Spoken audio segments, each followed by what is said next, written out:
ሰላም እንዴት ናችሁ? ስሜ ዳግም ያንስ ይባላል። ይሄ የፓይተን ቱቶሪያል ሲሪዛችን ክፍል 17 ነው። በዚህ ቪዲዮ ጌሲንግ ጌም እንሰራለን። ይሄም ጌሲንግ ጌም ከዚህ በፊት የተማርነውን ፖርሽኖችን ዛሬ አፕላይ እናደርጋለን በዚህ ጌም። ስለዚህ ይሄ ጌሲንግ ጌም ላይ ሲክሬት ወርድ አለ። እሱን በቻንስ ጌስ ማድረግ ነው ያለብን። ከዛ በኋላ 3 ቻንስ ካለን በ3 ቻንስ ውስጥ ጌስ ካረግነው ዩ ዊን። ከዛ በኋላ 3 ቻንስ ተሰጥቶንም እንኳን ጌስ ካላረግነው ደግሞ ዩ ሉዝ የሚል በፓይተን እንሰራለን። በዚያም የ17ኛው ቪዲዮአችን ስለደረስን ማይልስቶንም ስለሆነ ፓይቻርም ነው በዛሬ ቪዲዮ የምንጠቀመው። ምክንያቱም አይዲያሊንም በጣም ብዙ ተጠቅመናል፣ እኔም እናንተም ሰልችቷችኋል። ስለዚህ ፓይቻርም ሊንኩን ዲስክሪፕሽን ላይ አረጋላችኋለሁ። ከዛ በኋላ ኦፕን ታረጋላችሁ። ከዛ በኋላ ፎልደር እንዴት እንደምሰሩ አሁን አሳያችኋለሁ። ስለዚህ ወደ ኮድ መጀመሪያ ፋይል ኤክስፕሎረር ከፍታችሁ ፕሮጀክቱን መስራት የምትፈልጉበት ላይ ራይት ክሊክ ኒው ፎልደር። ከዛ በኋላ ምን ታረጋላችሁ? ይሄኛውን ወደ ፓይተን 17 እንላለን። እኔ እናንተ ከፈለጋችሁ ሌላ ማለት ትችላላችሁ። አሁን ደግሞ ፓይቻርም እንክፈት። ፓይቻርም እስከሚከፍት ድረስ ትንሽ እንጠብቃለን። ከዛ በኋላ ፋይል ላይ እንገባለን። ከዛ በኋላ ኦፕን እንላለን። ከዛ በኋላ ምን እናደርጋለን? ወደ ዳይሬክተሪውን እዚህ ጋር ያለውን ኮፒ እናደርገውና እዚህ ጋር ፔስት እናደርጋለን። ኦኬ እንላለን። እዚህ ጋር ትራስት ነው የምትሉት፣ ዚስ ዊንዶው ትላላችሁ። ከዛ በኋላ ኢንክሉዲንግ ሳምፕል ፓይተን ስክሪፕት ይከፍተላችኋል። አሁን ጀስት እንትናችንን ኤክስፒሪየንሳችንን እንዲያምር እዚህ ጋር ኢኔብል ኒው ዩአይ ብዬ አፕላይ። ከዛ በኋላ ሪስታርት ያስፈልጋል። ኤግዚት ከዛ በኋላ መልሶ ይከፍትላችኋል። ትንሽ እንጠብቅ፣ ሎድ ያድርግ። አሁን ደግሞ እንጀምር። ስለዚህ አሁን እዚህ ጋር ሳምፕል ፓይተን ስክሪፕት ሰጥቶናል፣ እኛ ግን እናጠፋዋለን። ስለዚህ መጀመሪያ main.py የሚል ፋይል አውቶማቲካሊ ይሰራና ምን እንላለን? ሚስጥራዊ ከዛ በኋላ አንደርስኮር እንልና ቃል እንላለን። ይሄንን ምን እንለዋለን? ለአሁን ኢትዮ እንለዋለን። ኢትዮ እንደዛ ካልን በኋላ ምን እናደርጋለን? አሁን ደግሞ ጌስ የሚለውን ደግሞ ግምት እንለውና ባዶ እናስገባበታለን።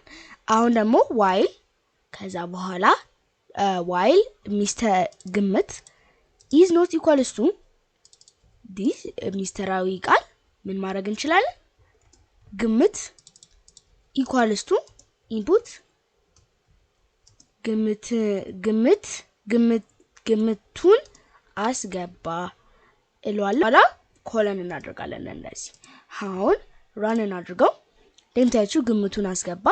ታች ላይ እንደምታያችሁ እንደዚህ አይደናል። ከዛ በኋላ እኔ የምለው ለምሳሌ ግምቱን አስገባ ሲል ሃይ ብለው ምንም አይለኝም፣ ሄሎ ብለው ምንም አይለኝም። በአማርኛ ደግሞ ዳግም ብለው ምንም አይለኝም። አሁን ግን ኢትዮ ወይንም ትክክለኛው ቃል እናስገባ ያቆማል። ምክንያቱም ይሄ ዋይል ሉፕ ራን የሚያደርገው ግምቱ እኩል ካልሆነ ነው ለሚስጥራዊ ቃሉ። አሁን ግን ምን ሆነ? እኩል ሆነ። ስለዚህ ያቆማል። አሁን ምን ማድረግ እንችላለን? በዚህ ኬስ ላይ ፕሪንት እንልና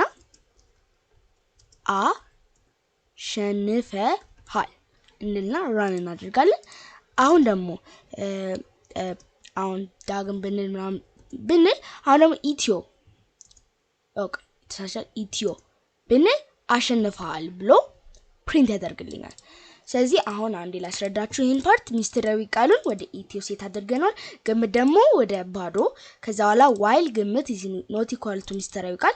ይሄ ከዚህ በታች ያለው ኮድ ራን የሚያደርገው በአንድ ኮንዲሽን ብቻ ነው። ይሄ ግምቱ ኢትዮ ካልሆነ ብቻ ነው። ከሆነ ደግሞ ያቆማል።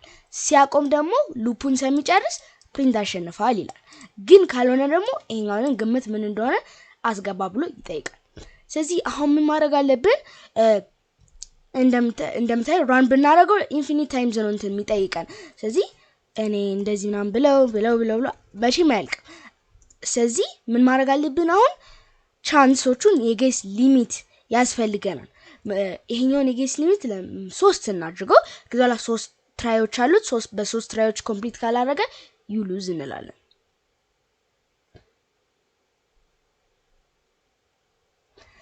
ስለዚህ አሁን ግምት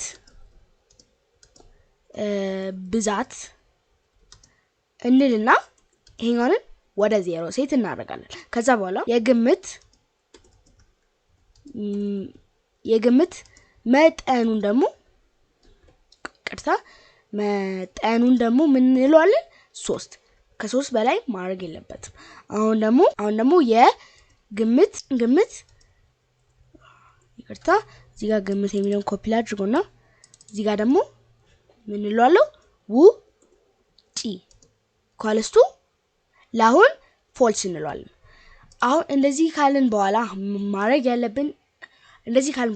ያለብን ነገር እዚህ ጋር እንትን መጨመር አለብን የግምቱን ብዛት ኤቭሪ ታይም ማለት ነው ይሄንንም ባንድ ነው እንትን የምናደርገው ከዛ በኋላ ይሄኛው ስለዚህ ይሄ እንዲሆን ምንድነው ማድረግ ያለብን if የግምት ብዛት is less than ማለት ነው ከግምት መጠን ምን ማድረግ እንችላለን እነዚህን ከዚህ በታች ያሉትን ራን እናደርጋለን አሁን ደግሞ ካልሆነስ else እንልና out of games ይቅርታ የግምት ውጪ የሚለውን ወደ true ሴት እናደርጋለን ራን እናድርገው ከዛላ 3 ብንል ለምታያችሁ እዛጋ ያቆማል ምንም አይነት ጥያቄ አይጠይቀንም አሁን ምን ማድረግ አለብን እዚህ ጋር and not out of guesses ማለት not የግምት ውጪ true ከሆነ በፍጹም ማድረግ የለብንም false ከሆነ ግን ቀጥል ማድረግ ትችላለን አሁን እስቲ እንሞክረው 3 ከዛላ አሁን ደግሞ አሸንፋል ነው የሚለኝ ምንም ባረግም ብሸነፍም ባሸነፍም አሸንፋል ይለኛል ስለዚህ 3 ባስገባ አሸንፋል ይለኛል ስለዚህ ይሄኛውን ማስተካከል አለብን ስለዚህ እሱን ለማስተካከል እዚህ ጋር if የግምት ውጪ አላ እሱ እንደዛ ከሆነ ምንድነው ፕሪንት ተሸንፈሃል አሁን እዚህ ጋር ግምት ውጪ ጻድቤ ወይንም equals to true ምናምን ያላልኩ ምክንያቱም አንድ boolean value if statement ላይ ምንም አይነት ኮንዲሽን ሳታስገቡ ብትከቱ true ከሆነ ብሎ ነው የሚያስበው ስለዚህ ተሸንፈሃል እንላለን ግን የግምት ውጪ ካልሆነስ እንላለን አሸንፈሃል አሁን ራን ብናደርገው ግምቱን አስገባ ይላል 3 ብንል ተሸንፈሃል ይለኛል ምክንያቱም የግምት ውጪ true ሆኗል እንትኑም ግምቱንም ትክክለኛውን ቃሉም አላስገባም ስለዚህ አሁን ደግሞ ዳግም ብል ከዛላ ጆን ብል ከዛላ ኢትዮብል አሸንፈሃል ይለኛል እንዲሁም ጸጥቢ መጀመሪያ ላይ ኢትዮብል አሸንፈሃል ይለኛል እሺ አሁን ይሄ ነበር ፕሮጀክቱ ባይን ከመላችሁ በፊት ላስረዳችሁ ኮዱን ማለት ነው ስለዚህ መጀመሪያ ሚስጥራዊ ቃል አለ ይሄንንም ወደ ሚስጥር ቃል እናስገባውና ኢትዮ እንለዋለን ለአሁን ኢትዮ ብለናል ከዛ ግምቱን ወደ ባዶ እናደርጋለን የግምት ብዛት አለ 0 ነው እሱ የግምት መጠን 3 ነው የግምት ብዛት ደግሞ ስንቴ እንደገመታችሁ ማለት ነው መጠኑ ደግሞ ከዚህ በላይ ማለፍ የለበትም 3 እና ከግምት ውጪ ግምት 3 ነው ከሱ በላይ ከሆናችሁ true እናደርጋለን ካልሆናችሁ ደግሞ false እንላለን ስለዚህ while ግምት is not equals to ሚስጥራዊ ቃል ቅድም አስረዳችኋለሁ and not ግምት ውጪ not የሚለው ደግሞ true false ብለናል true ከሆነ not ማለት ወደ ኦፖዚት ይቀየራል የፎልስ ኦፖዚት true ስለዚህ true መሆን የለበትም true ከሆነ ግን አይሆንልንም ምክንያቱም የግምት ውጪ false መሆን አለበት ለመጫወት ከዛለ if የግምት ብዛት ዋላ ከግምት መጠኑ ካነሰ ቀጥል ጠይቀው ከዛ በኋላ ግምት ባንድ እየጨመረ ይሄዳል ከዛ በኋላ 3 ሲደርስ ደግሞ ምን እንላለን ግምት ውጪ ወደ true እናደርጋለን ከዛ በኋላ true ካረግነው በኋላ ከዚህ while loop ካት ያረግና ወደዚህ ይገባል if የግምት ውጪ ወይንም የግምት ውጪ ዋላ ይሄ እሱ true ከሆነ ተሸንፋል እንላለን ግን ካልሆነ ደግሞ የግምት ውጪ የግምት ሁለተኛው ትራይ ላይ ወይ ሶስተኛው ትራይ ላይ ቢያገኘው መልሱን ትክክል እንላለን ስለዚህ ይሄ ነበር የፓይተን ፕሮጀክታችን ይሄ የፓይተን ትሬላችን ክፍል 17 በዚህ ተጠናቋል ላይክ፣ ሰብስክራይብ፣ ሼር አድርጉ። በሰላም ዋሉ።